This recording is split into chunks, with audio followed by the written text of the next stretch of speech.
千里之行，始于足下。A journey of 1,000 miles begins beneath the feet. We now gather in the Tao to travel the journey together.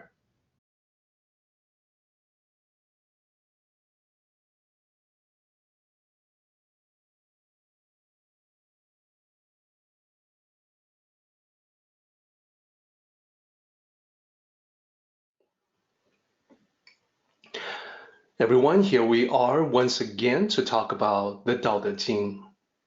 Today, the plan is to get into chapter 34, a fun chapter that is focused on the Tao concept of greatness. So today, we will begin with the sectional analysis of Daodejing chapter 34.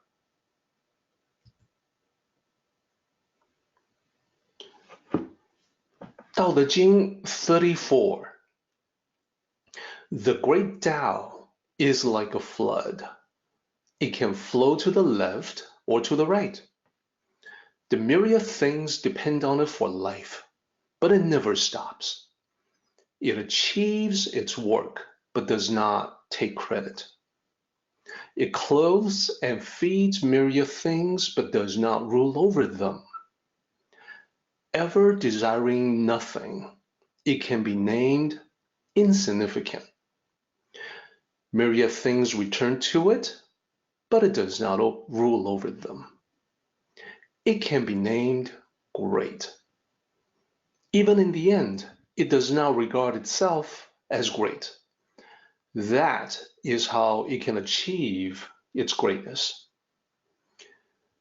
Okay, so we are looking at a relatively short chapter. In this particular rendition, we've lined it out as 11 lines. So the first task is to look around for characters that repeat themselves to see if we can spot a pattern. So for doing that, we'll take a look at the Chinese characters first.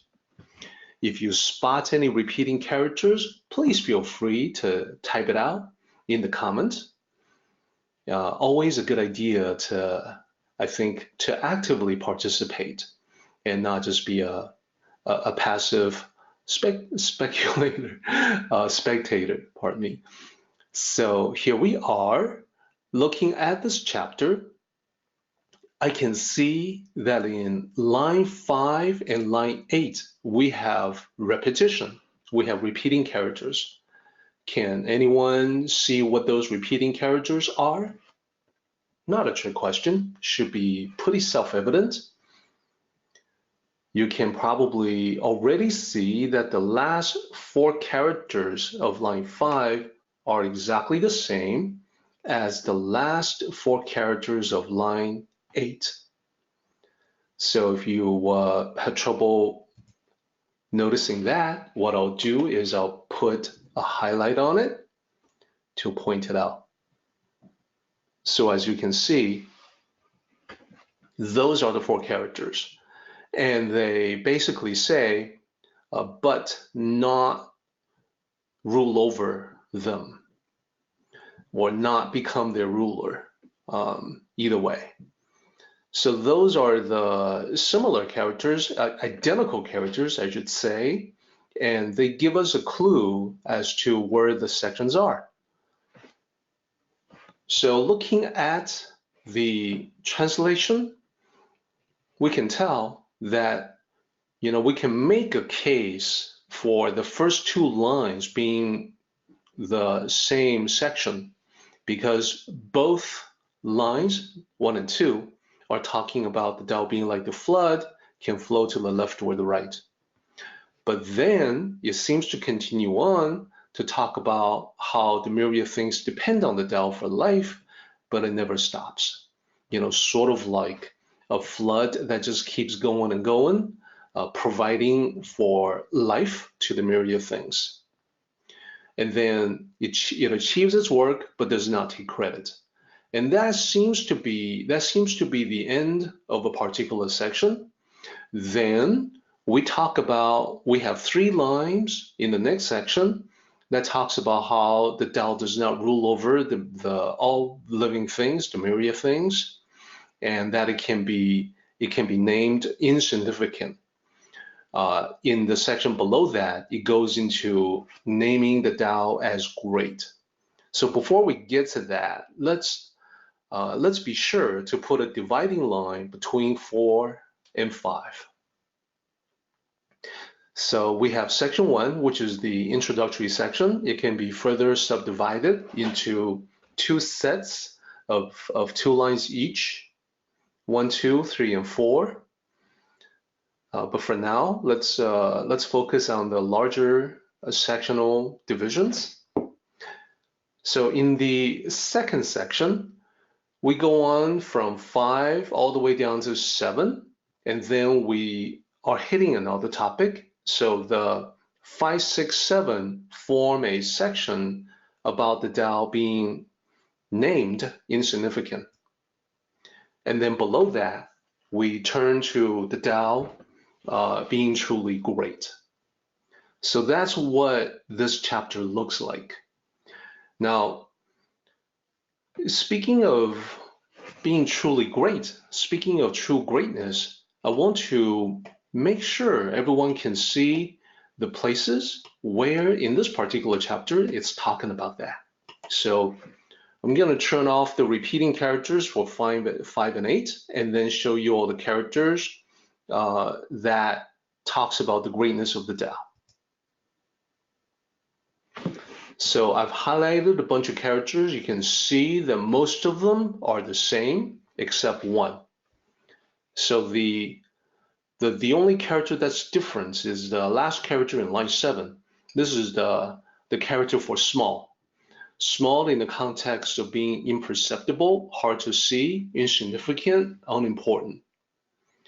So the other characters are all the same, and they're all characters meaning great or big or vast. And you can see it in the beginning as the first character of line 1, and then as last character also of line 9, 10, and 11. So right off the bat, this provides us with a good way to see how we can easily link the last line of this chapter to the first line.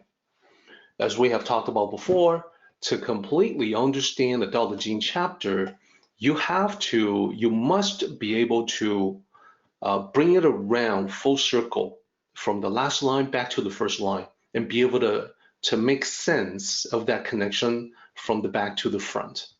So in this case, the sense that it makes is simply the greatness of the Tao.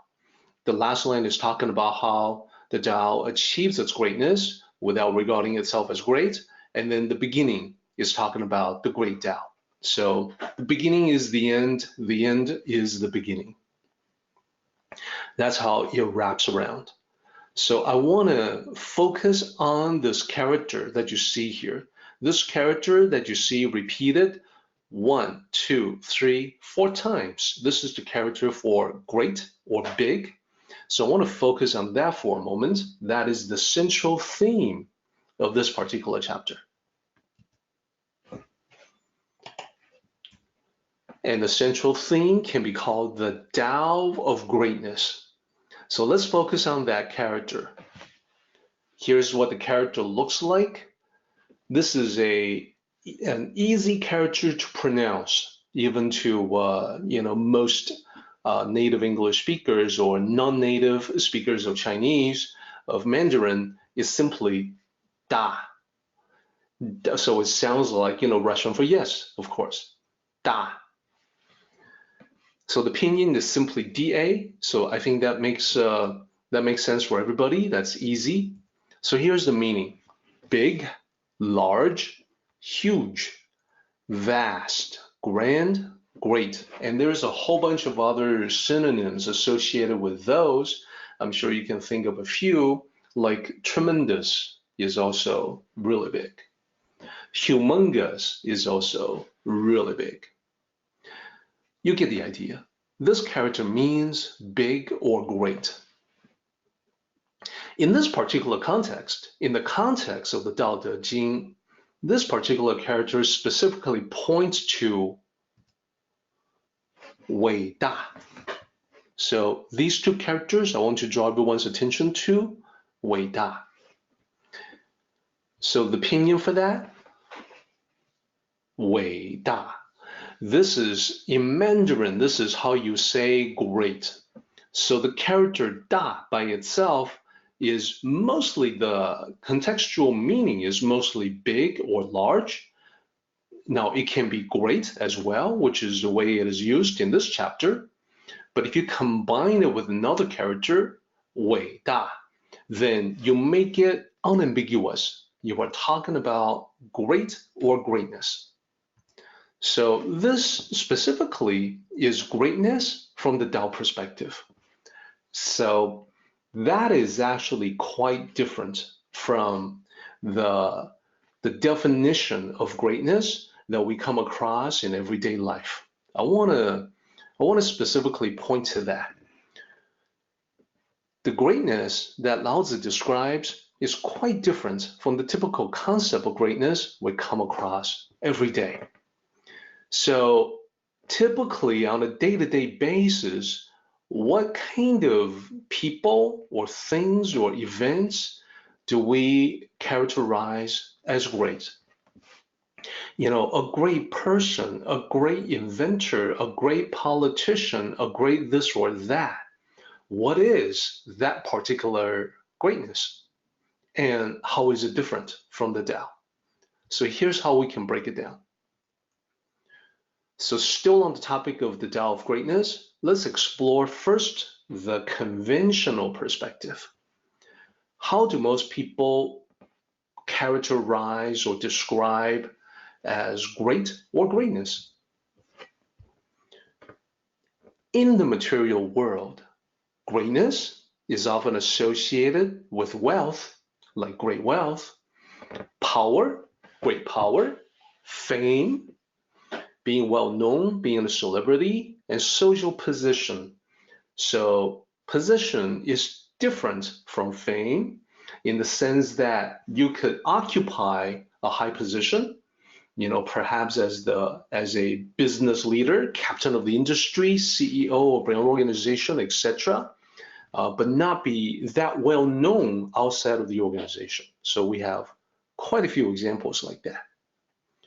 And in a similar way, you can be a famous celebrity, but not occupy a high position in some kind of organization. So they are different. These are different ways that we typically measure greatness. So what about from the Tao? What do you think? Do you feel that these are measures of greatness that a Tao sage or Lao Tzu would agree to? So here's the Tao perspective on that.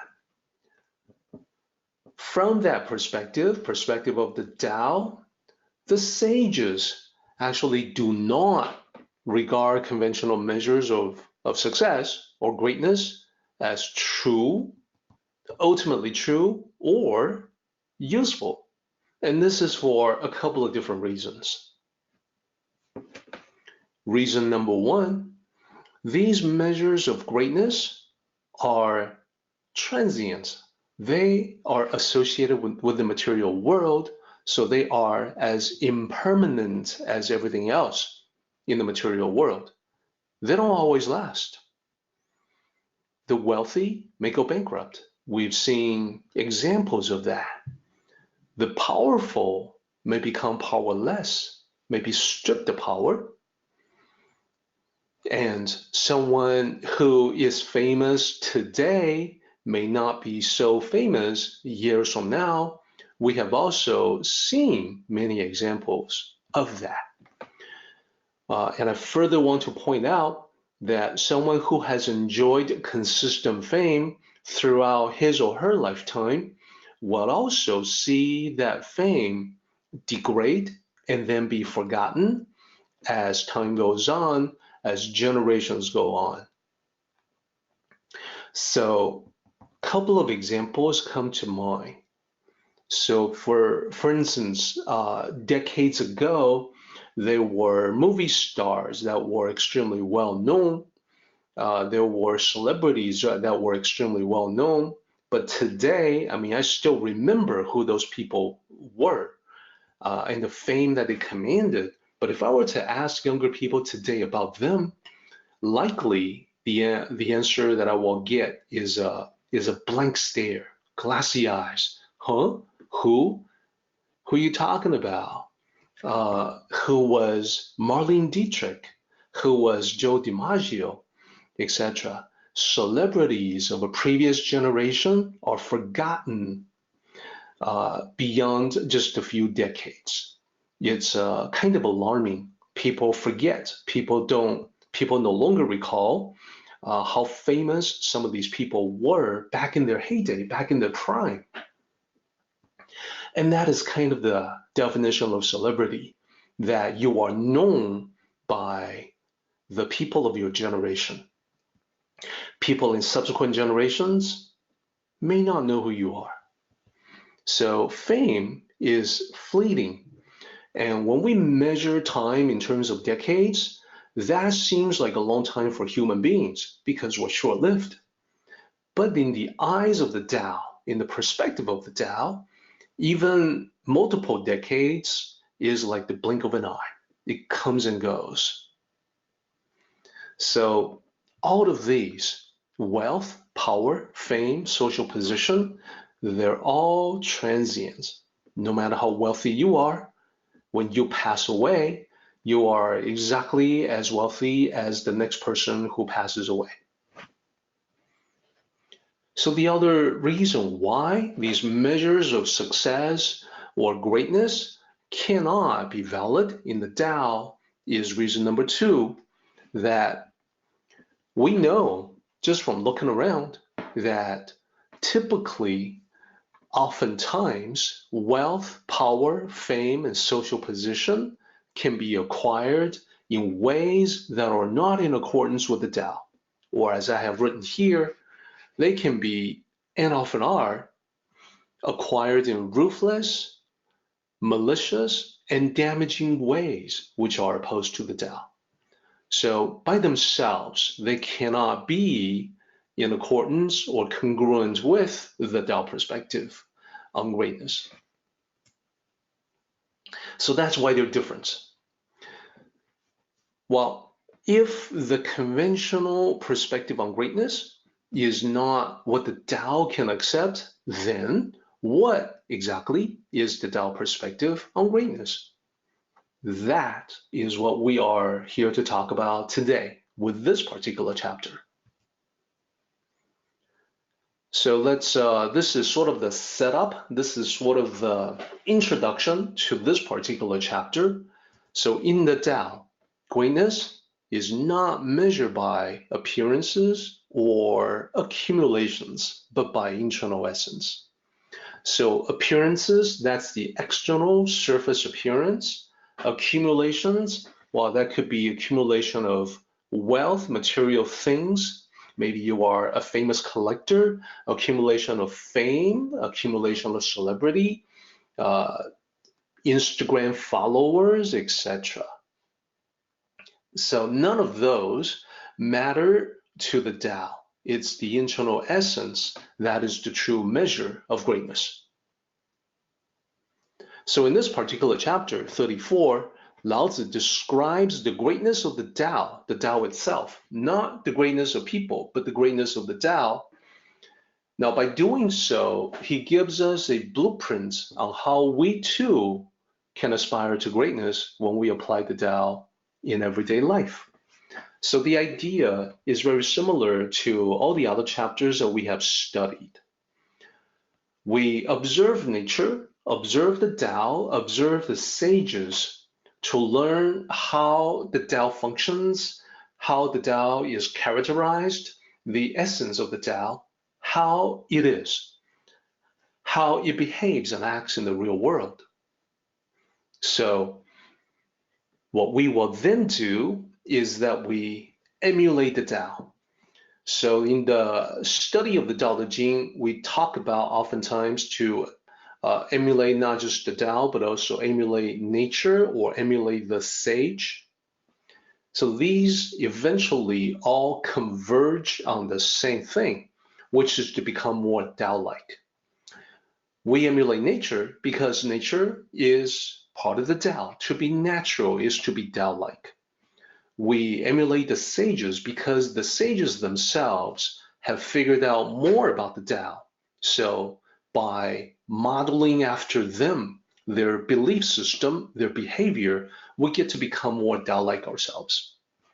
And it's the same with higher level Tao cultivators. There are always people that we can learn from to become more Tao-like. So that's the bottom line. So for this particular chapter, well, there's a blueprint here that we can follow to aspire to greatness. So what we're going to do, here's the plan for today. We're going to work through this chapter line by line. As we do that, we'll talk about what the lines mean. So meaning, in this case, is much more important than the exact characters. Then we collect the main points described in these lines to assemble that blueprint. So by the end of it, we should have a fairly complete blueprint. I can tell you that the blueprint has 7 points from 1 to 7, and we're going to present them as 2 different slides, and we build up those slides as we go. So the greatness of the Tao, the Tao of Greatness, is sort of a recipe that we end up with, a prescription, if you will, on how to achieve greatness, or as I say here, a blueprint. It'll become sort of like a standard that applies to all. That is, even though we say that people who have attained great wealth or fame or power or position, authority, whatever, all those external material world manifestations, those are not meaningful to the Tao, but it doesn't mean that people in that particular position, perhaps a wealthy person, it doesn't mean that they are incapable of greatness. It just means that their greatness, the true greatness of the Tao, is independent of the external world manifestations. So the standard, the blueprint that we're going to assemble and apply to everybody, it'll be regardless of the amount of wealth or power or celebrity they possess. So that is the plan. Let's, having done that introduction, let's go ahead and dive into chapter 34 line by line so we can begin to assemble that blueprint. So we start with line 1. So getting right to the point, line 1 says the great Tao is like a flood. Now, previously, we have often compared the Tao to water, or we use water as a metaphor for the Tao. So this has taken that metaphor one step further. One step beyond using water as a metaphor for the Tao, Lao Tzu describes it as being like a flood. Not just water, a flood, which is a lot of water, of course. So why does Lao Tzu do that? Why is it necessary to use the flood as a metaphor for the Tao? Well, a few different reasons. Number one, in real life, we work with water, we deal with water, we know water. In real life, water may be present in a small quantity. So for instance, you are sitting around at the table and there's a glass of water on the table. Well, that's water. That's a metaphor for the Tao, but it's there in a small quantity in your immediate vicinity. But the Tao, on the other hand, is all pervasive. It's everywhere. It's in every direction you turn and look. So it's not like the water contained in a glass or a cup. It's more like water flooding everywhere. Hope that makes sense. So that's one point. So here's another point. When it floods, we know that flood waters seep into everything. So in a similar way, it's like the Tao saturating everything in reality. The Tao doesn't just surround everything, it is also within everything. So the force between molecules that bind things together, well, that's the Tao too. So the Tao isn't just all around us, it is also inside of us.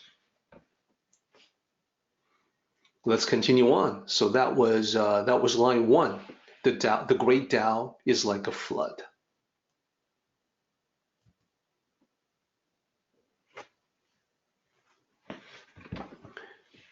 So here's line 2. It can flow to the left or to the right. So previously, we talked about the left and right, the context in ancient times. And what I pointed out previously was that for the ancient Chinese, there wasn't a judgment call as to which is better, to the left or to the right. It's just two different sides. Whereas in the Western culture, we oftentimes use the right to talk about what is correct. You know, it's the right, being right. And left even has the Latin word sinister, which has come to represent being malicious or being evil. But in ancient Chinese, in Mandarin, left and right are just the two different sides. So here, it's talking about how the Tao can go left, the Tao can go right. We know that is the case when it floods because that water just goes all over the place. So here's the conclusion on that. Flooding is a good demonstration of water's ultimate flexibility. You block it in one place to stop flood waters from flowing in, it immediately finds another place to continue flowing. It's gonna go where it wants to go. There's no stopping it, just like there's no stopping the Tao. The Tao is continuous, it keeps going. It doesn't care that you stop it in one place, it immediately finds some other place.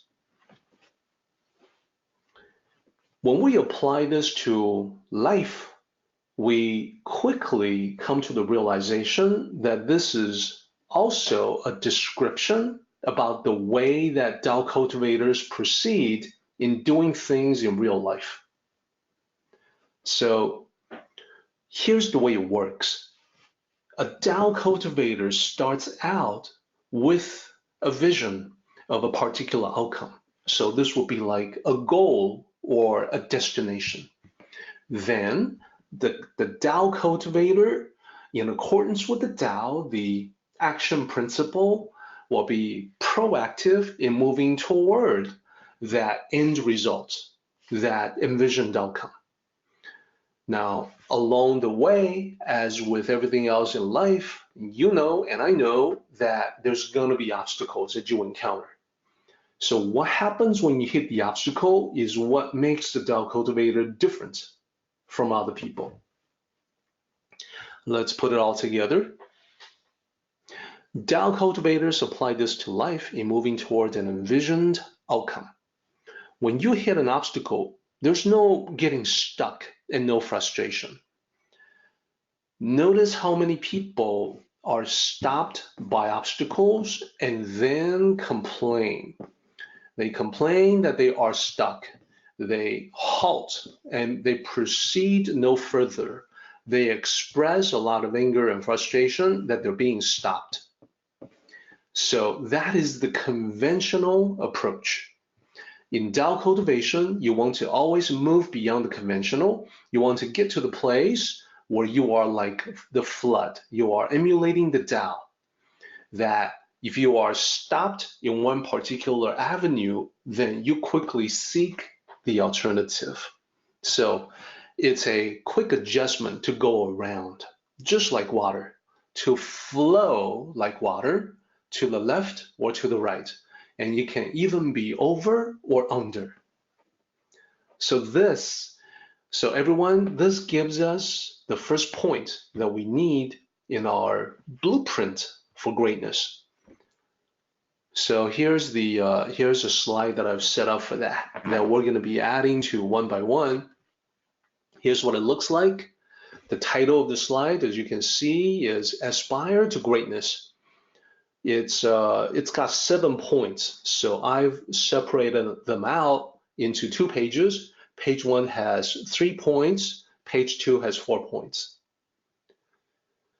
So the sentence goes like this. When you aspire to the greatness of the Tao, you are, and then an adjective.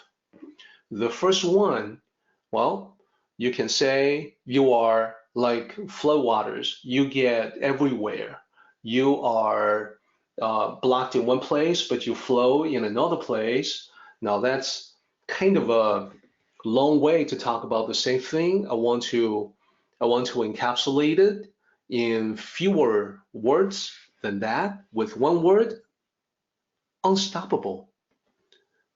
When you aspire to the greatness of the Tao, you are unstoppable.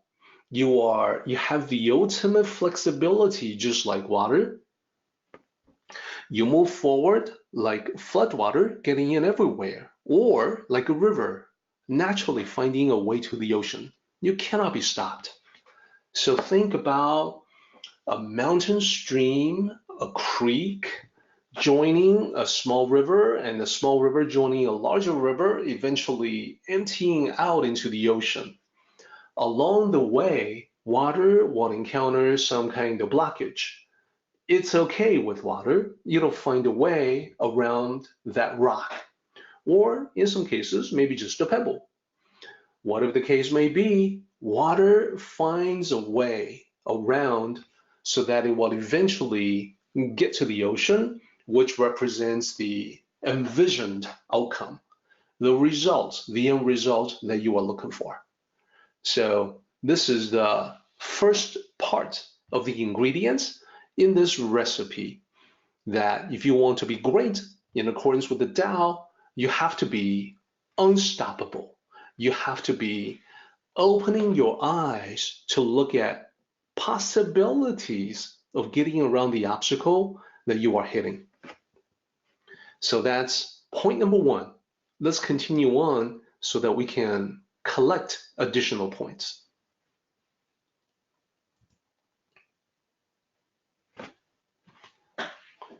We are now on line 3. The line 3 says, the myriad things depend on it for life, but it never stops. Let's take a look at the first part of it. The myriad things depend on it for life. So it starts with 2 characters that should be familiar characters to us by now from having studied the other chapters of the Daodejing. 1, Wu. So these 2 characters, the first 2 characters, 1, the first one means 10,000. Wu, the second character, means things, like living things, living creatures. And sometimes, depending on the context, you can also expand the scope to include organic and non-organic things, like minerals, stones, mountains, etc. So 1, Wu, the 10,000 things, really just myriad things or all things. So all things depend on the Tao for life, but the Tao, never stops. So focusing on the first one, let's talk about this concept for a moment. The Tao is not just the source of creation, but also the source of life.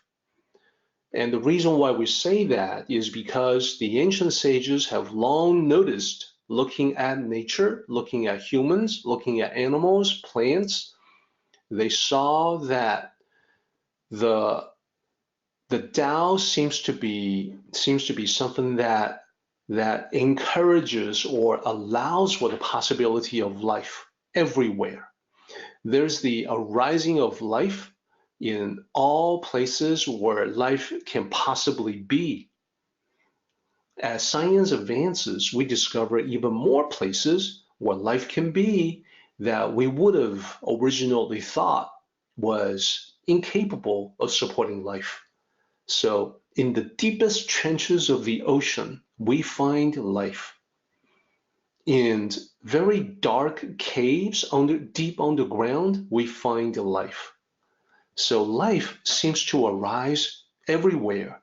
That seems to be the way of existence, and therefore we look at the Tao, the way of existence, as the source of life, as being enriched with the possibility of life. Okay, so moving on. It's because of this life-centric or life-friendly characteristic of the Tao that the Tao is often described as the nurturing mother. So we have seen that reference elsewhere in the Daodejing. The Tao is described as the nurturing mother. It provides the overall environments that life needs. You know, the sun, the earth, the changing weather, the ecology, etc. Everything in the environment. So it's like you can view the entire world, the earth, the globe, as the cradle of life. And it's a cradle that's provided by the Tao. So that's one way to look at it that will be similar to the way that the ancient sages looked at it. So let's also tackle the second half, the last three characters of line 3. Never stops.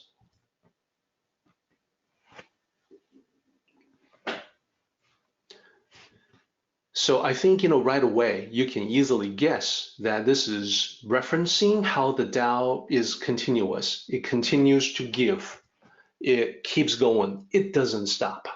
So this can manifest in several different ways. So we were talking about the sun, the earth, the weather, the ecology, etc.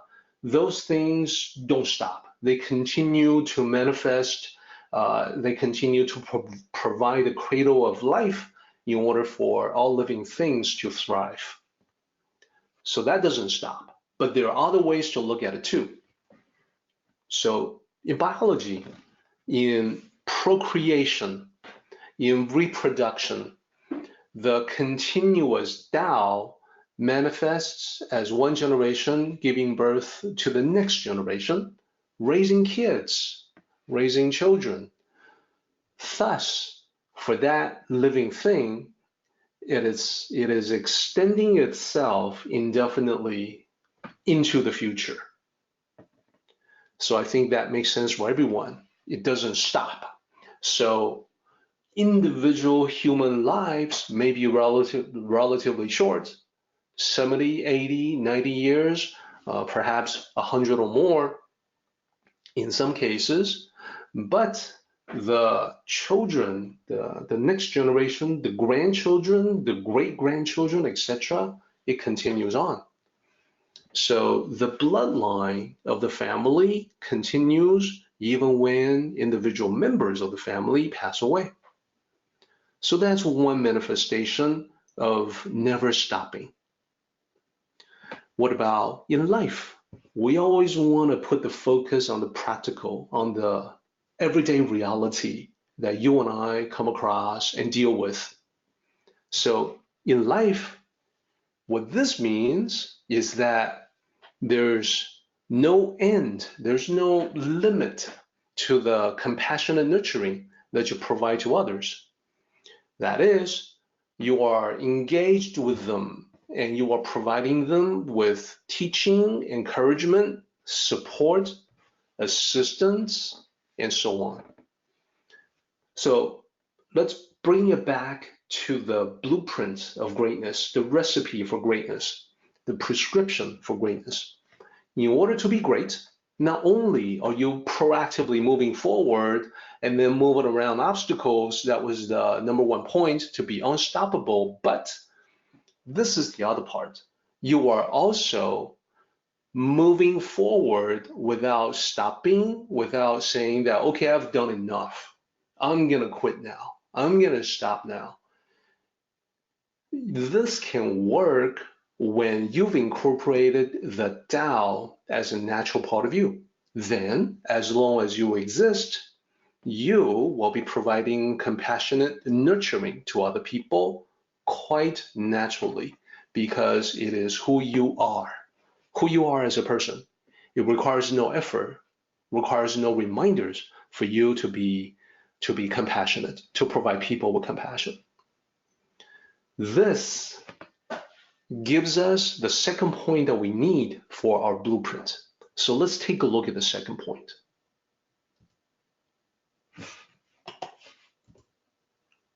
Okay, here we go. You'll recall the first point there, to be unstoppable. And here's point number 2, to be committed to other people, to be there for them no matter what, to not have a stop, to not have an ending point to the compassionate nurturing that you give to them. This means when you aspire to the greatness of the Tao, you are, number 2, you are in it for the long haul. You are sticking around. You ain't going anywhere. You're there for them. Them meaning the people that you care about. So as I mentioned, this works when the Tao is part of you, when compassion is naturally a part of you. So you are naturally compassionate toward others in nurturing them and guiding them on their path. Your compassion does not end because it is who you are. So that's point number 2. You want it to be great, you've got to incorporate both 1 and 2. And then remember, there are 5 other points to incorporate in order to be great. So let's continue.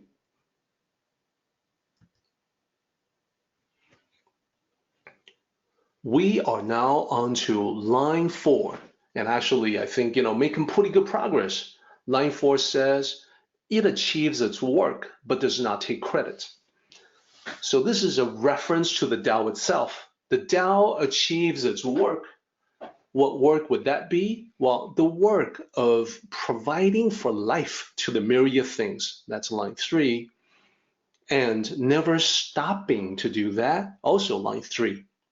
It achieves its work, but does not take credit. So let's focus on this idea for just a moment. Achieving its work, but does not take credit.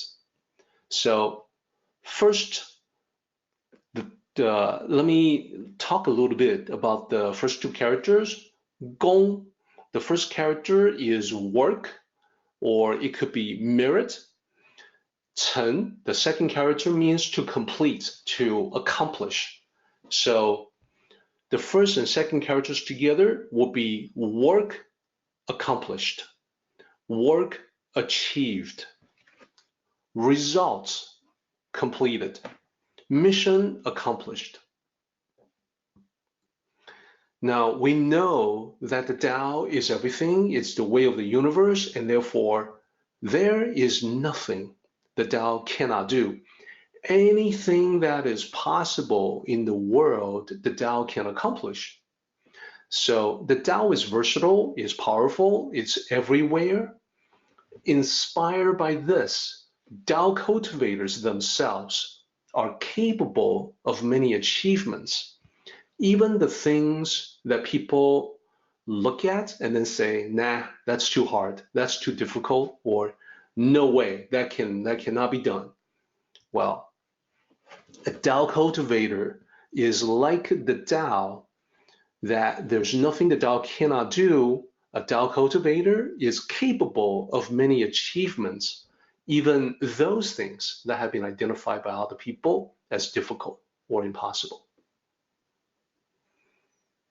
So that covers the first 2 characters there. Gong Chen achieves its work. Then the second part does not take credit. Well, think of a river that flows across the land. It nurtures living things, including animals and plants, as it flows.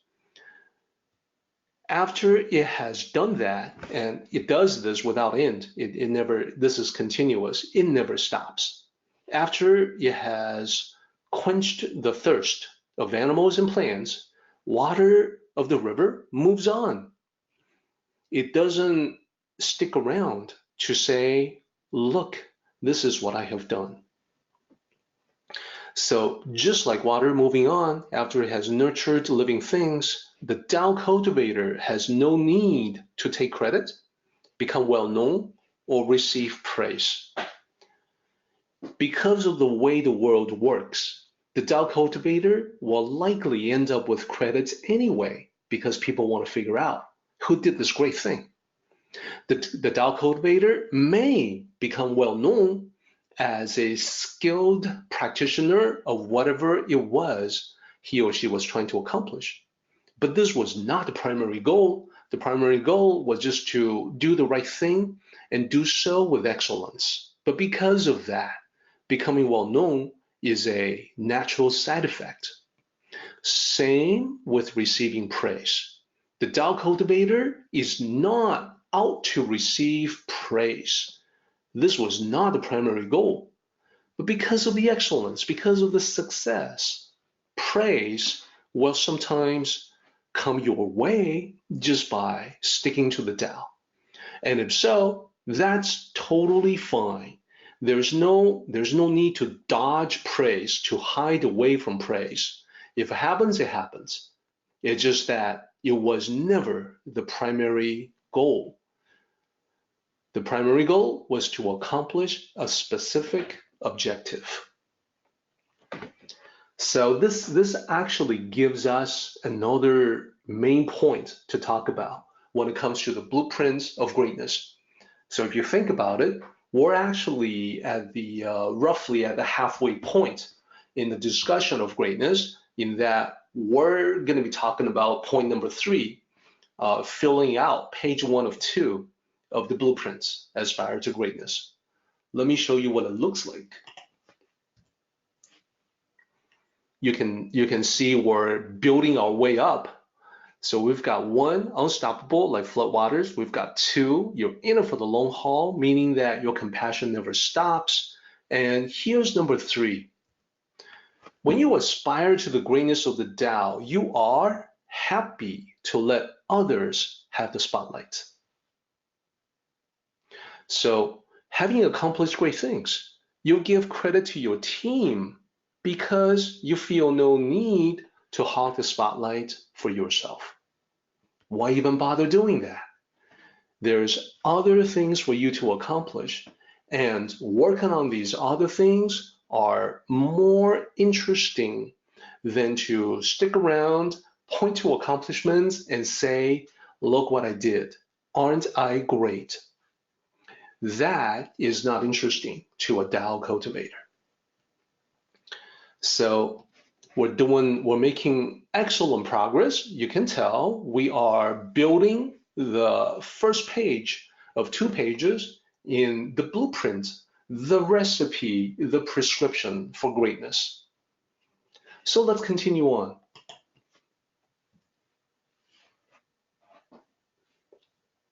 So we are now on to line 5. So in the overall chapter, we're we're getting close to a halfway point as well, making excellent progress. As I said, the overall chapter has 11 lines, so we're now working on line 5. So there's a few characters here that I want to talk about. The very first character is clothes or clothing. In this case, is used as a verb, which means to dress up. So, and I'll talk about what that means in just a moment. And then the second character means to feed.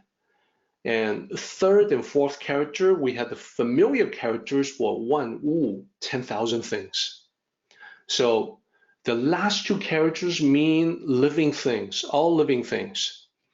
So the first 2 characters, number 1, to clothe 10,000 things, means to give them cover, to shield them from the elements.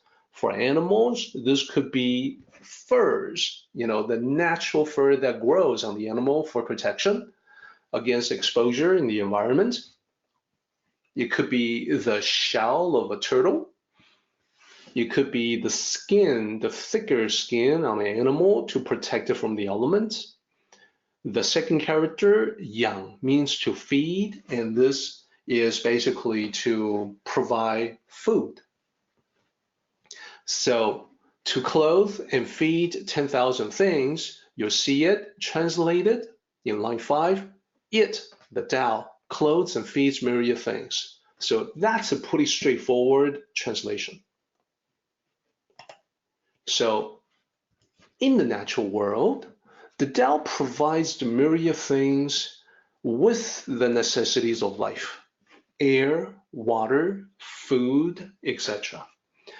The things that we use as fuel, as energy, the calories that we burn so that we can move around, get things done, keep warm, etc. So that's the natural world.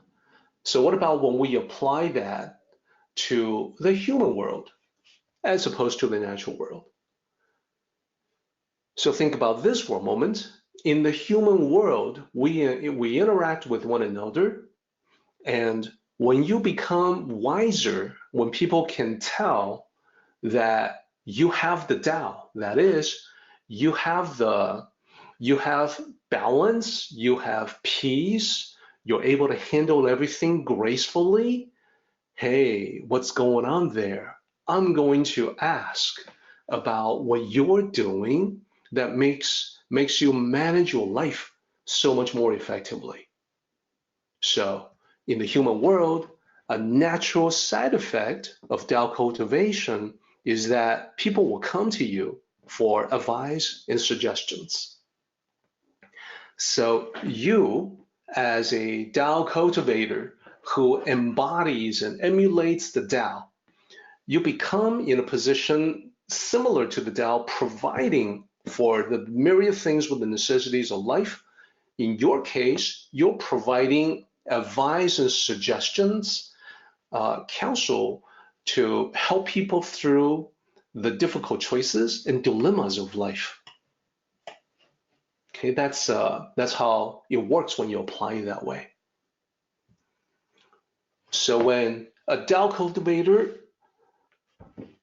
cultivator, you're providing people with not just material assistance, like, I'll give you a hand, I'll give you a lift, I will help you with this or that. That will be like material assistance, but an equally important part, when you apply this concept to the spiritual aspects of life,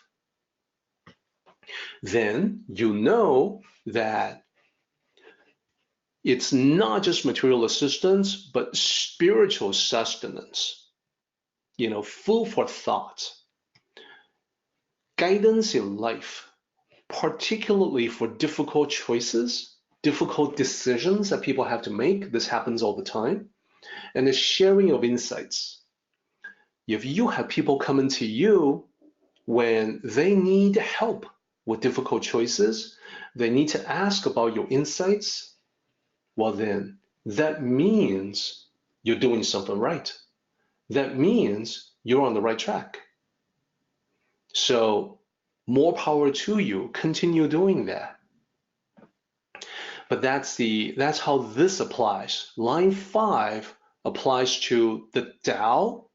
It applies also to our lives when people come to you for help.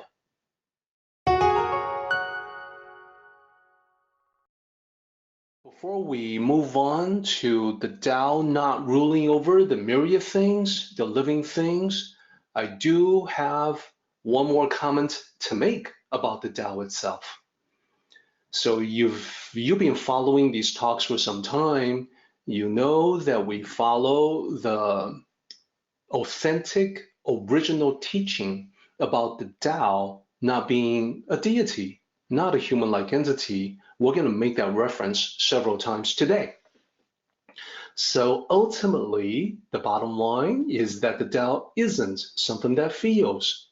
It cannot and does not want anything because it has no emotions like we have emotions. The Tao is everything, so it's absolutely self-sufficient. That means there's nothing it can possibly want because it already has everything as part of it. Now, if we were to force human attributes on it in a similar way as when we force a name on the nameless, then we would say that the Tao is fundamentally benevolent. We say that because the Tao seems to want life to thrive. It gives life every chance to grow. And that's why I made the reference to life occurring deep underground or in the trenches at the bottom of the ocean. So now let's continue on to cover the second half of this. So starting with the Tao, as I mentioned, it's not human-like. It is not a human-like deity. It's not a god. So the Tao requires no worship, and it has no need, no desire to rule over anyone or anything. It does not declare itself as the ruler. It has no interest in ruling. Indeed, it cannot be said to have interest in anything at all. So to emulate that, when we emulate that aspect of the Tao, a high-level cultivator, Tao master, or sage would also make no attempt to rule, to control, or dominate the people they help, like nurture, assist, and advise. If you do come across a teacher in the Tao, or someone who claims to be a teacher of the Tao, but then you see them attempting to control other people, students, disciples, attempting to dominate, interfere with people's lives, then you can be pretty sure that this self-proclaimed teacher does not understand the Tao. So in the Tao, it is specifically stated that you would assist, you would nurture, you would guide without trying to control anyone. You leave the decision up to them. Whether or not they want to follow your advice, that's completely up to them. Why do the high-level cultivators, Tao masters, and sages do this? Well, it is because of this last bullet here. It is because they recognize the essential equality of all sentient beings. Their intention is to help without passing judgment on anyone. So a high-level cultivator, Tao master, or sage would realize that everyone has this divine nature, this divine spark, this inner Buddha that will awaken into enlightenment one day. So that nature in all of us, that Buddha nature in all of us, there's no distinction, there is no separation, there is no superior, inferior, and therefore no comparison. There's just that essential equality. So high-level cultivators, Tao masters, and sages will regard everyone with the same degree of respect and will not attempt to pass judgment on anyone. This actually provides us with yet another point for our blueprint. Let's take a look. So see, here we are, page 2 of 2. We're building up our blueprint. This is the second page, the final page. When you aspire to the greatness of the Tao, you are not domineering, not attempting to control, not a control freak. You provide nurturing guidance and help to others with no strings attached, no conditions, no attempts to control anyone. You leave it up to them. You're providing help, but ultimately it's their call as to what they want to do with their lives. So in order to be great, you have to be helpful without making up the decision or the mind for someone else. Rather, you respect them enough to let them do it for themselves. You're respecting the sovereign in them just as you recognize the sovereign within yourself. So that's point number 4. Now let's move on. You can anticipate that because the overall blueprint and prescription is consisting of 7 points, that we've got 3 more points to go to assemble the complete blueprint. Then we'll talk about how to use the blueprint. For now, though, let's return back to the Daodejing. We're now on line 6. So this is over the halfway point. Line 6, ever desiring nothing. Let's talk about that. So line 3 has 3 characters. The first character, Chang, means constant. Second character, Wu, means to not have, to be without, to lack something. And then the last character, Yu, means desire. So constantly without desire is what it literally says, or ever desiring nothing is just a rendition of the same idea. So let's take a look. So here is what we repeat once again, that the Tao is not human and it is not human-like, and therefore has no human emotions or human desires. It simply is what it is. The Tao is simply what it is. It simply does what it does. It doesn't want or need anything. In the natural world, we see things like electricity, light, gravity, etc. All the different forces. These things, they simply are what they are. They simply do what they do. They don't want or need anything. They just are. So to emulate the Tao, in emulating the Tao, high-level cultivators learn to moderate their desires and avoid excess. So when we, as cultivators of the Tao, notice that the Tao doesn't want or desire anything, we emulate that and we control what we desire ourselves. We bring it back down from the extremes to a moderate level of equilibrium that can do everyone the most good. So avoiding excess, moderating desires. Now, naturally, this comes from the realization that excessive desires usually comes to a very bad end. It will always become obsessive attachments that lead to negative consequences. That's why we want to avoid them. So to be more like the Tao is to be beneficial to our own lives. So what is it that we desire? What are the things that we want more than anything else? Can that be brought to a point of equilibrium so that we are not obsessively attached to them? That's the whole idea. Okay, so hang on to this concept of, from the Tao perspective, a pure desireless state to the human level, which is to moderate desires.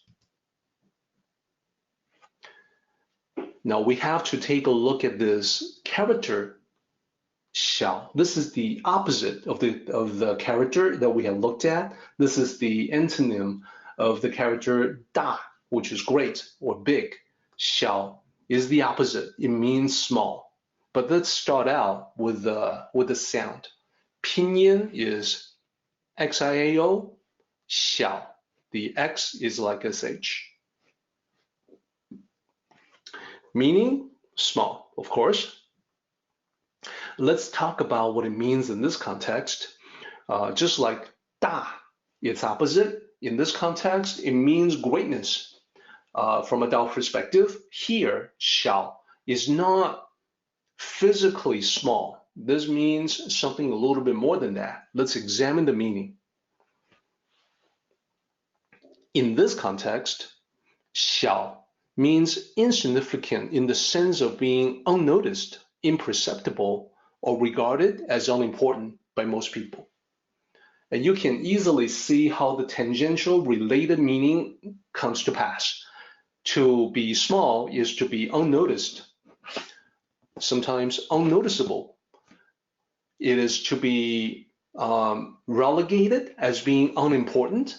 So here, the translation is insignificant to denote that in this context, it's all about being regarded as not as important as the real life measures of success, like money, fame, position, power, etc.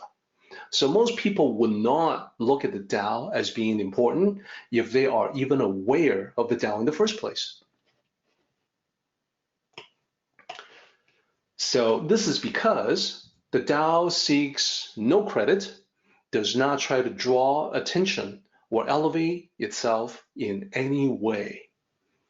This is different from the Western paradigm that we have seen, where the declaration from a supreme deity is that I am the Lord your God. This is the opposite of that, which is that, the Tao is simply what it is. It just does what it does. It has no interest in worship. It has no interest in declaring yourself to be your ruler. It just is. That's it.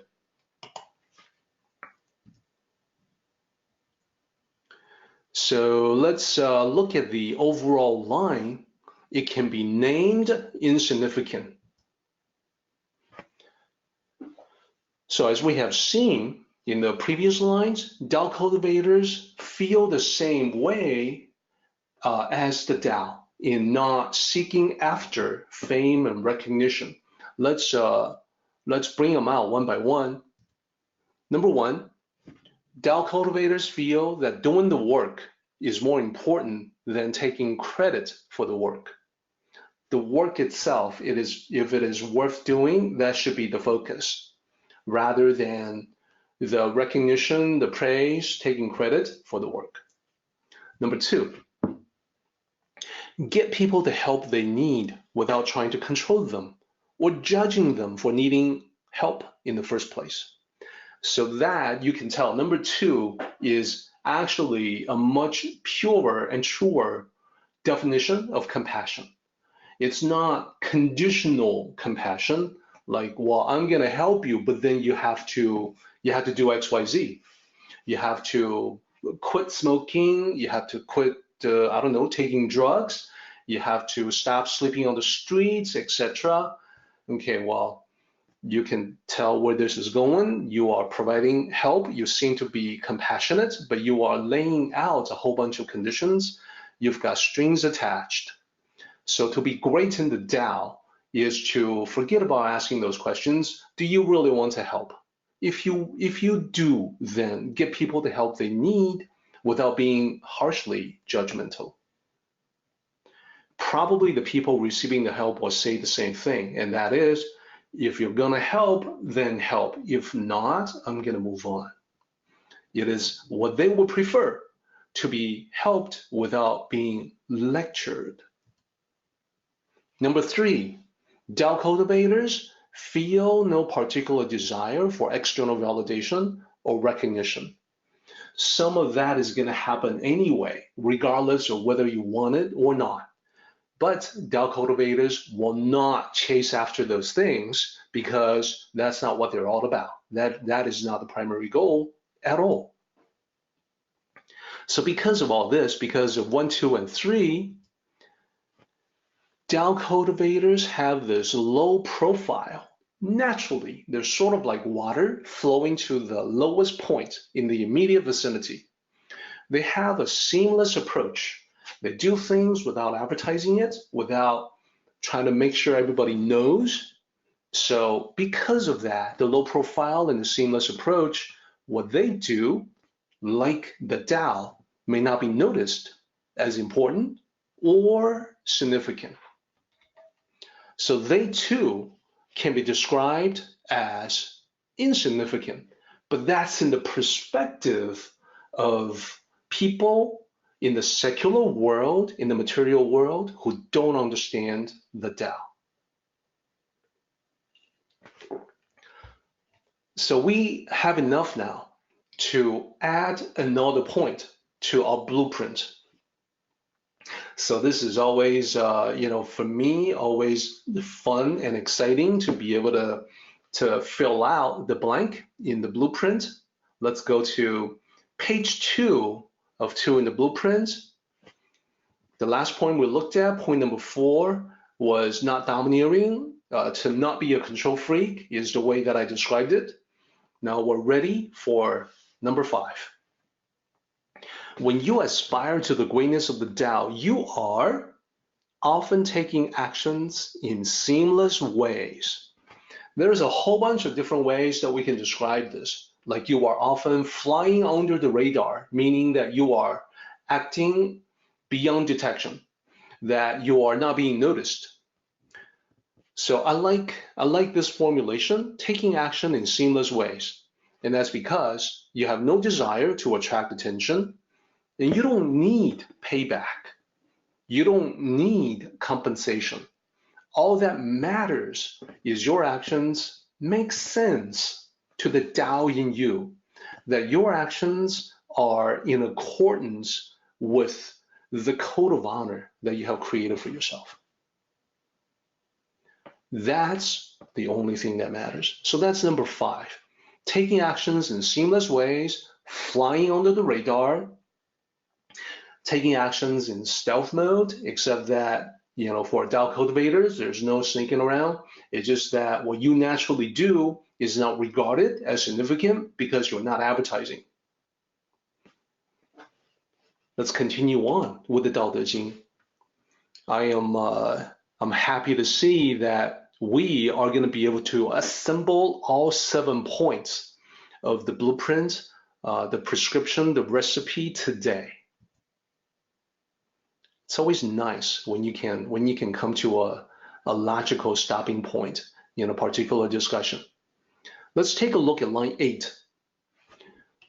Again, we are now looking at the same 2 characters, 1, wu. So remember, 1 means 10,000, wu means things, as in living things.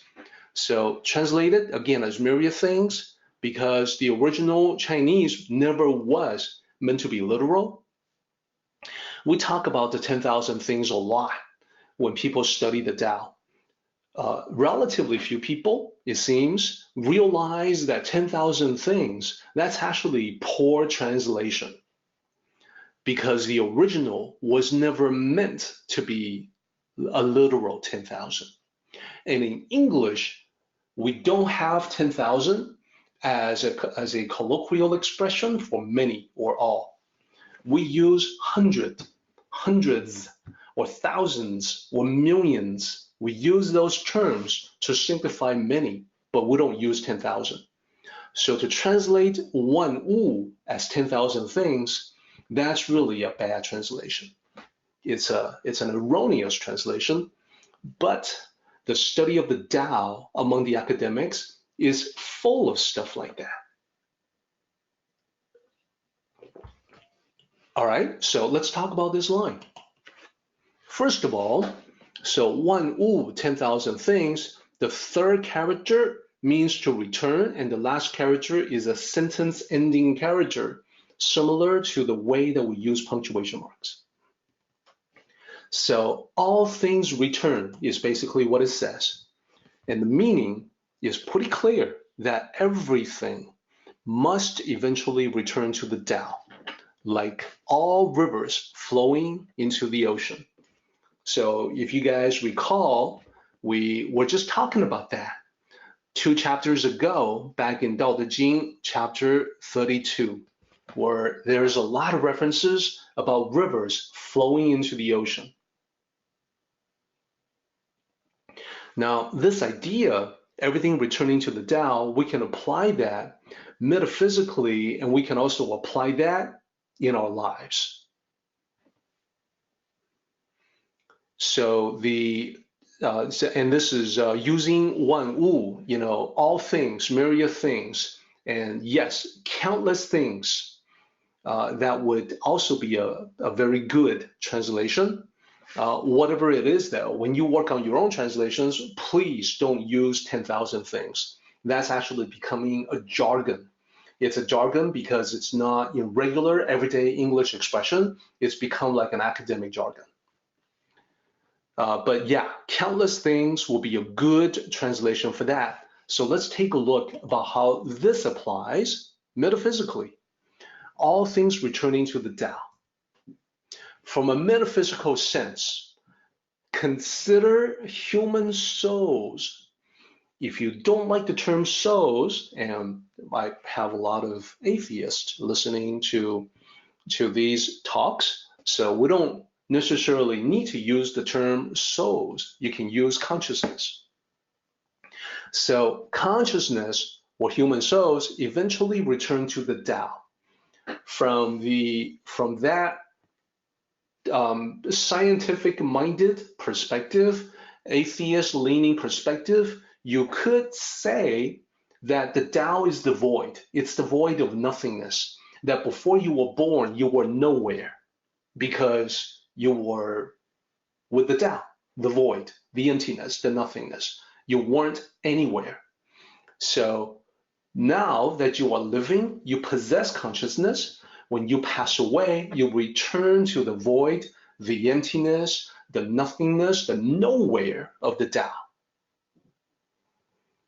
So the sentence actually works. All human souls or consciousness must eventually return to the Tao. That's the metaphysical application of the same idea. Now let's take a look at your life and my life. Apply to human interactions. This means, oh, this is interesting. This means those who possess the Tao tend to attract good things and people to them effortlessly. So the Tao, you can see, like the ocean, is pulling in resources from all the rivers. When we apply that to the Tao cultivator being humble becomes like the ocean and starts to collect or be the recipient of all these good things that come their way. So good thing and good people, you become attractive. This actually gives yet another point that we can add to our blueprint. So that's fantastic. That's awesome. That's a lot of fun. Let's do that. Here we are back in page 2 of 2. We're getting ready to put in point number 6. So you can tell we're nearing the end of the blueprint, the 7 points. So 4 is not domineering, not being an uncontrolled freak. Number 5 is flying under the radar, taking actions in seamless ways.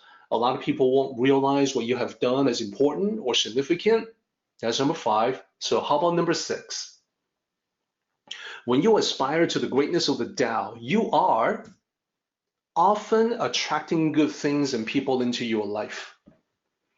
This is because like attracts like. And that means what you create is also what you tend to attract. The goodness you create tends to attract goodness to you. That's how it works in the Tao. That's how it works in everyone's life. So that's actually a substantial benefit that one can enjoy when you really understand how the Tao works. So only one more point to go, blueprint. Let's continue on with the next part of the Daodejing. So let me also mention that we're actually now in sight of the end of this chapter. this chapter has 11 lines, and you're looking at line 11 right now. Here, in the second half of line 8, it does not rule over them. We have a repetition, we have a reiteration, same as a line that we have looked at just a moment ago. It's line 5. The previous iteration was line 5. Here, though, it takes on a different shade of meaning, a different contextual meaning. So previously, it's talking about how the Tao is nurturing of all things, but it doesn't try to control them. Here, as you can see, it's talking about how all things return to the Tao, but it does not rule over them or control them. So the different shade, the different context, or the different nuance we can express in this way. Similar to the previous iteration, line 5, the Tao isn't so much the ruler or lord or master of humanity, but the true home. Oh, interesting. So not someone who controls humanity, not an entity that judges humanity, but the home of humanity. So the home isn't something that rules over you or lords over you or controls you, but something that provides for your comfort, provides for belonging. So that's really the concept of the Tao, not a deity, but more like the home. So here's the point associated with that. What you want to do is to elevate that into the personal interactions that you have with other people. And when they come to you for advice, because you exhibit wisdom in living life and dealing with your own problems, people see that and they want your advice when it comes to their own problems. So just like all things eventually returning to the Tao, because the Tao is the true home, when people come to you, when people come to a high-level Tao cultivator, they encounter a warm welcome and a receptive ear because you are willing to listen to their troubles. That's what they get, and not a stern lecture about what they have done wrong. You know, like, what the heck were you thinking? What is wrong with you? So the way of the Tao cultivator is not like a Dr. Laura type of stern lecture, but a tell me about the problems. Perhaps I can help. So let's take a look at line 9. Line 9 says, it can be named great. The Tao can be named great. So here's what it's all about. The Tao, if we regard that as the true home of humanity, then it is where we come from. And it is also where we return to. We can be quite justified in calling the Tao great. So this concept, whatever the Tao is, it's our point of origin. It's our destination. So we can be justified in calling the Tao great because of that. How do we apply that to life? Well, when you are interacting with other people and they come to you for advice and you provide them with a sympathetic ear and no judgment, well, what's likely to happen is inevitably the people who have been helped by a wise practitioner of the Tao may call him or her great. When you get to a certain level of Tao cultivation, this is likely to happen, that you are helping people, people enjoy interacting with you, they like not being judged when you are providing them with assistance and guidance, and don't be surprised, they think you are great.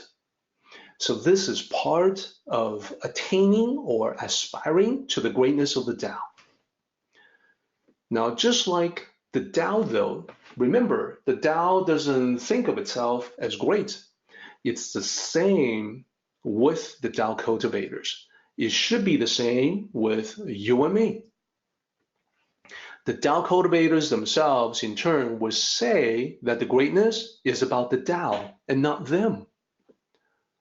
So you're not so great, I'm not so great, it's the Tao that is great. But the recognition from other people is that you are truly great. And they make that assessment, they make that evaluation based on how it is that you react with them, that you interact with them compared to how other people interact with them. So we're getting close to the end of this chapter. Let's cover line 10.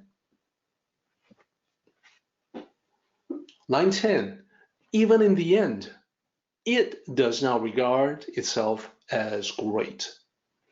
It meaning the Tao. Even in the end, the Tao does not regard itself as great. So we have already seen this a couple of times. We've talked about how the Tao isn't a human-like entity, isn't human at all, and therefore it doesn't have emotions. This is a reiteration of that same idea. Let's go ahead and lay that out. The Tao, again, not being human, has no human emotions, no human ego, and therefore cannot regard itself as great. Indeed, it has no opinions about itself at all. In the same way that electricity or gravity would have no opinion about itself. Is it great? Well, it's not really one of those things that can say that it's great or not great one way or the other. It just doesn't apply. That's the Tao. So what about human beings? What about you and me? So wishing to emulate this, this not regarding yourself as great, Tao cultivators take the egoless approach in life. Although they succeed and excel because they apply the Tao is very effective. They can see clearly that they themselves are not great. It's the Tao that they apply to life that is great. That makes what they have accomplished great. So the credit goes to the Tao. Other people think differently and think that it's all because of them, or you, if you cultivate the Tao seriously, it's all because of you. You're so great. You've accomplished great things. You are so excellent. You are so successful. So spiritual power, spiritual greatness translates to material world greatness and power and success. So lastly, let's get through the last line. When we get past the last line, we're going to be able to fill in the very last point in the blueprint for success, and then we can go through a few examples to complete our discussion today. So here's the last line. Line 11 says, that is how it can achieve its greatness. So let's talk about what that means. That is referring to the Tao not regarding itself as great, is how the Tao can achieve its greatness. The Tao is great because it does not regard itself as great. Let's talk about that. The Tao that does not and cannot regard itself as great turns out to be the ultimate greatness. We can understand this quite easily from the flip side. Think about the person who boasts about his own greatness. With every boast, that person looks increasingly desperate to prove something. Therefore, looking at someone like that, you would easily conclude this person is not so great. So the person who's boasting about greatness, the more they do that, the more you see that they are not great. Conversely, the other side, the Tao that doesn't regard itself as great at all, turns out to be the ultimate greatness. So this works. This applies to life. How do we emulate this? Well, we obviously want to become more like the Tao that does not regard itself as great and not like the person who's boasting about his own greatness. I think that makes sense. So in emulating the Tao, cultivators who do not regard themselves as great will invariably and ironically come to be regarded by others as truly great. So kind of a paradox that because you do not regard yourself as great, that when you are practicing following the Tao, other people will come to regard you as truly great. That, again, is just a natural side effect, a byproduct of your Tao cultivation. It isn't something that Tao cultivators actively try to avoid. If it happens, it happens.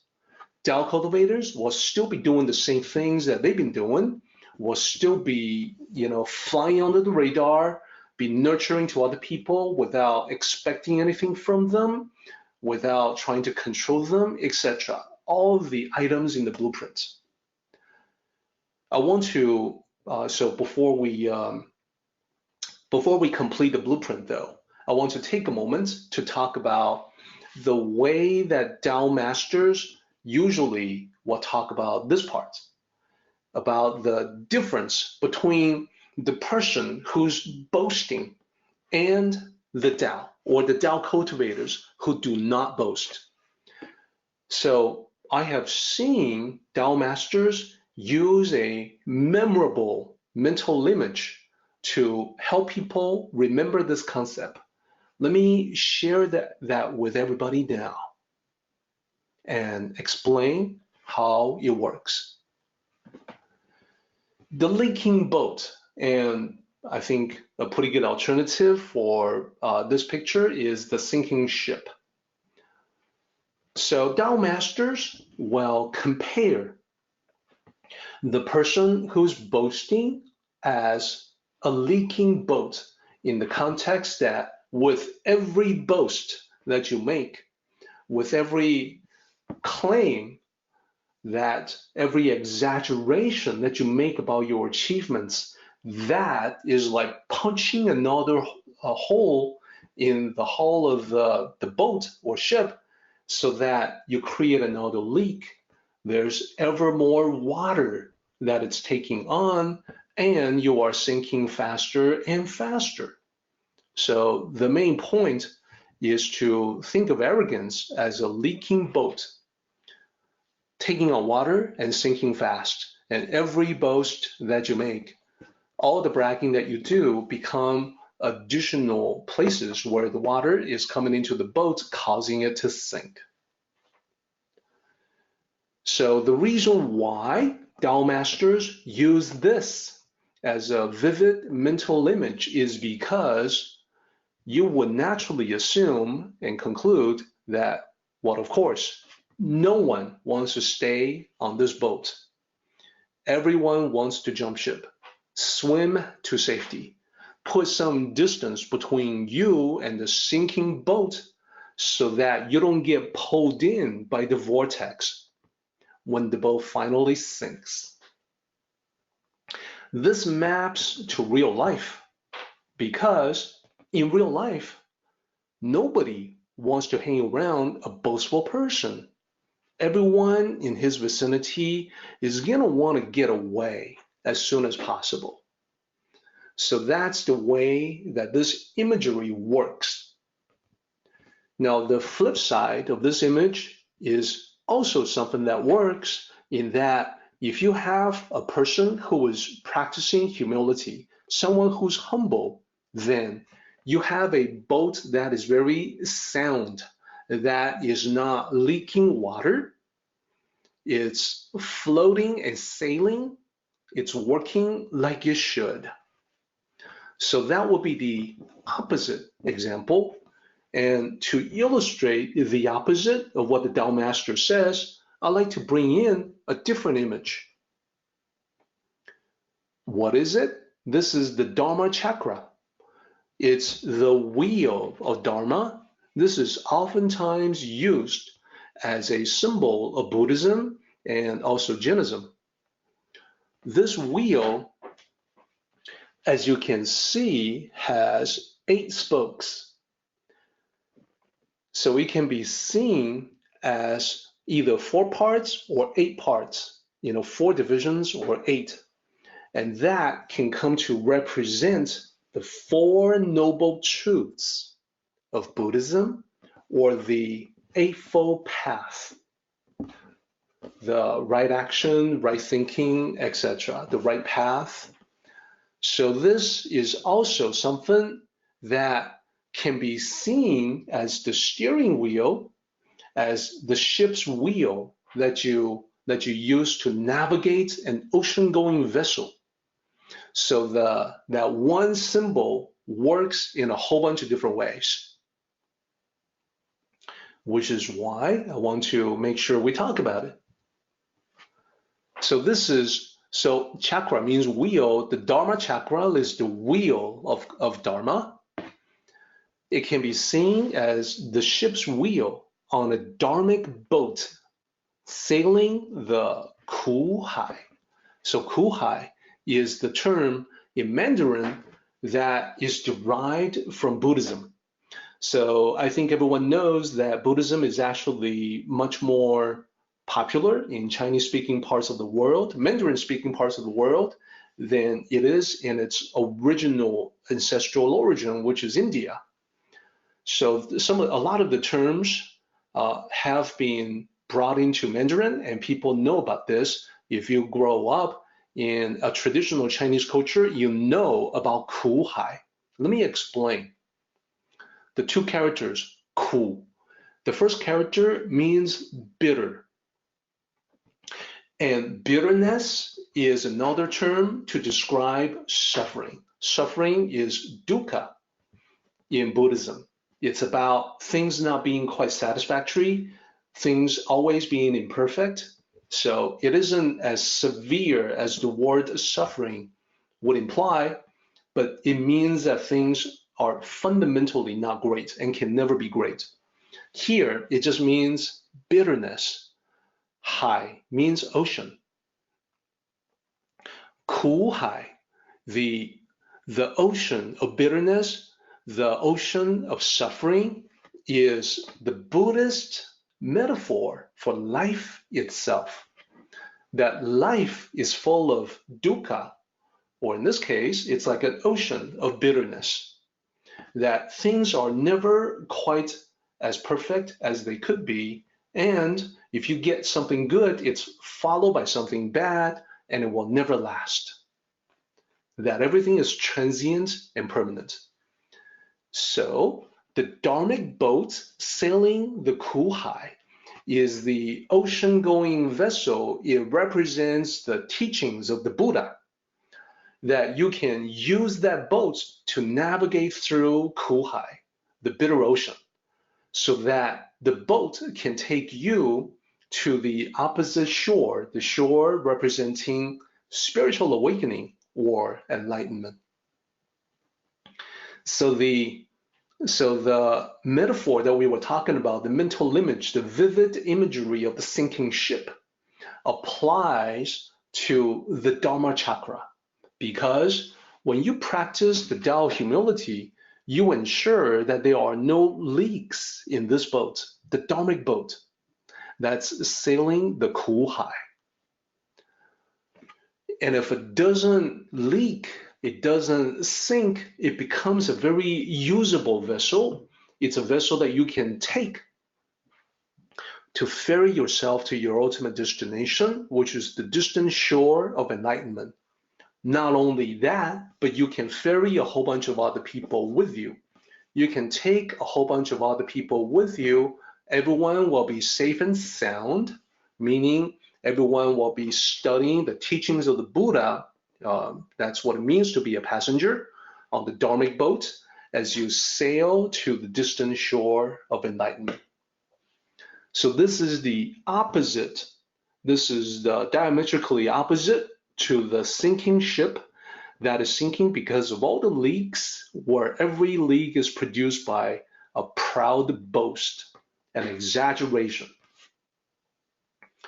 So both the wheel of Dharma and the sinking ship, I want to present to you as mental imagery that can help you master the lessons of this particular chapter.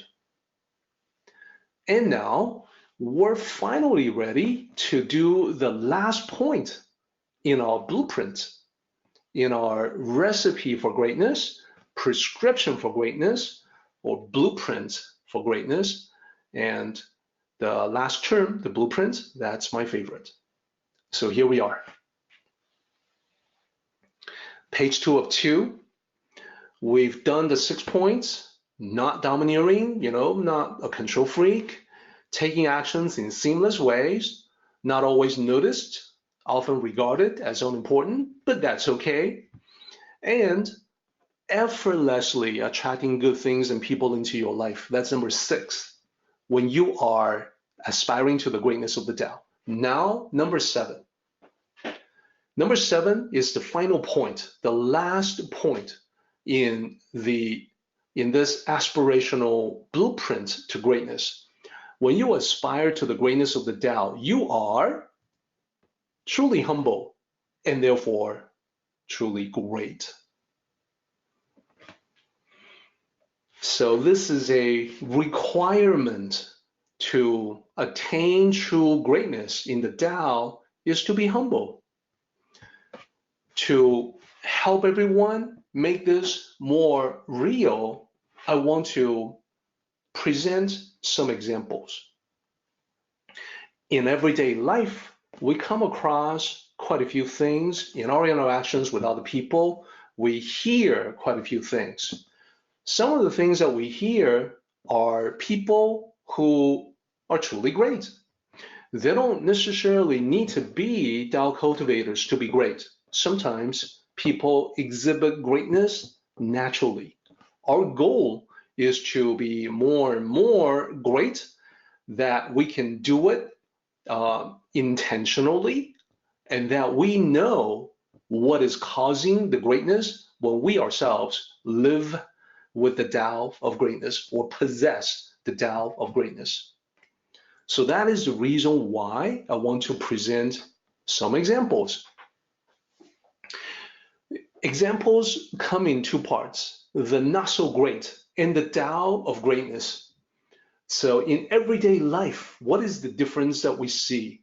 The not so great oftentimes will show up as anger, frustration, resentment, represented by my little emoji that you see here. The Tao of greatness, what is that? Well, that's when you are at peace with the world, that your world is harmonious, that you are enjoying your journey through the world itself. So you're going to recognize that everything, all the examples from here reference back to the lines that we have talked about in this particular chapter. So I think it's a lot of fun. So question 1, what happens in life when you encounter obstacles in something that you want to do? On the left-hand side, it's the emoji that you see at the bottom.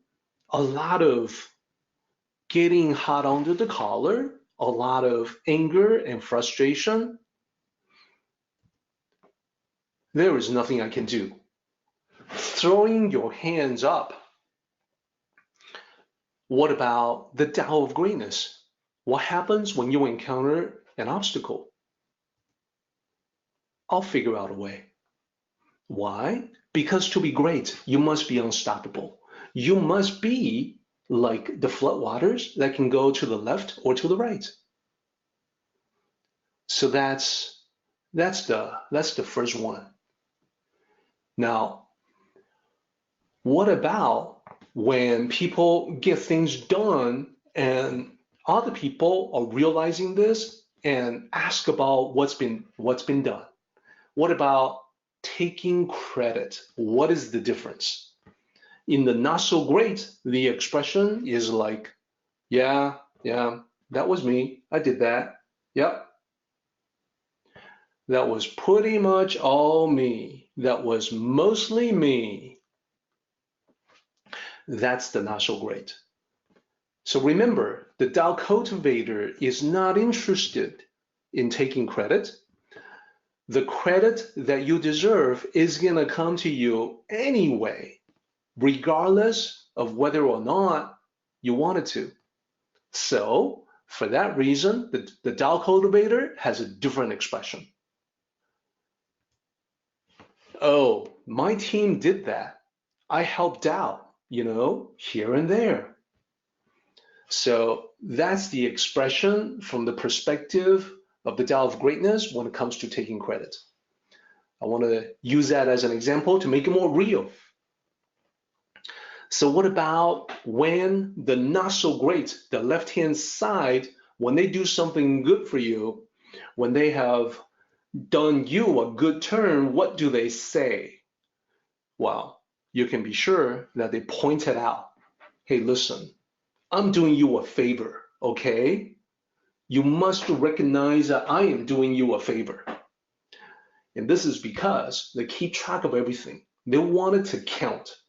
They want to collect these credits, the chips from you, so that later on they can come back to demand that you do something in return. So yeah, listen, I'm doing you a favor, okay? What about the Dao of Greatness? The Dao of Greatness is not interested in keeping track of scores. To be truly great, your expression will be like, man, I'm just doing my job. That's just what I'm supposed to do, okay? And what about, and this is related to the next one, when someone is pointing specifically to something good that was done. See what I did there? If you didn't notice it, they will point this out. See what I did? Aren't you glad I did that? So what happens when you want to be great? You wouldn't be expressing in that vein. You would be, oh, that was nothing. I'm glad it helped. I'm just glad that it helped. Rather than, aren't you glad I did that? I'm glad that I helped you. Lastly, when something good was done, the score tracking, score keeping, not so great part to the left is going to say, look, you owe me, okay? I'm doing you a favor. See what I did? Aren't you glad I did that? You owe me. So what about the Tao of Greatness? Not interested in payback or compensation or recognition? Please pay it forward. No need to pay me back. Pay it forward. Help someone else who needs help. So these are the examples that I wanted to highlight to everyone to hopefully make the ideas presented in this chapter more real. And now we have to jump ahead to the summary for today. We got just 4 minutes left, so I want to make sure we value our time and talk about the summary. The summary is not going to take anyone by surprise. It's just what we're doing is that we're just grouping page 1 and page 2 of the blueprint for greatness into one slide without a lot of details, with just the 7 points. So you can regard this as a quick review a summary, of course, of the blueprint for greatness. When you aspire to the greatness of the Tao, you are unstoppable like the flood. When you aspire to the greatness of the Tao, you are in it for the long haul. You are sticking around. You ain't going anywhere. You're here for good. You're not here one day, gone the next day. You're in it for the long haul. When you aspire to the greatness of the Tao, you are, number 3, you are happy to let others have the spotlight. Yep, that's was my team who did that. I'm just glad to help. Now, when I say team, I hope you see that it's just a convenient term about someone other than yourself. It could be, oh, it was my family who did that, or it was my church that did that. It was the other members of the church, the other members of the choir who did that. I'm just glad to help out. Okay, so don't be limited by my usage of the term team. It could be something else. It was my friends who did that. It was my teammates who did that. Happy to let others have the spotlight. Number 4, when you aspire to the greatness of the Tao, you are not domineering or controlling. You do what you can to help, but you make no attempt to dominate, to control, or interfere with anyone. It's up to them what they want to do with their lives. You were there to help, and now that you have helped, that's it. You let it go. So that was number 4. Number 5, when you aspire to the greatness of the Tao, you are often taking actions in seamless ways. You are often flying under the radar, not because you intend to or you are trying to, that you contrive to, but because you don't need to flaunt anything or display anything. Therefore, a lot of people will pay no attention. And that's okay. You're taking action in seamless ways because the only important thing is that it's something that makes sense to the Tao in you.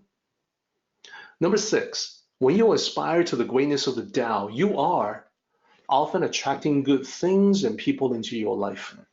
So when you practice the Tao of Greatness, I think you're going to see this for yourself.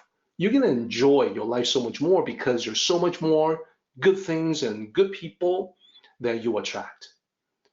Number 7, when you aspire to the greatness of the Tao, you are truly humble and therefore truly great. Our meeting has come to an end, but the journey continues on.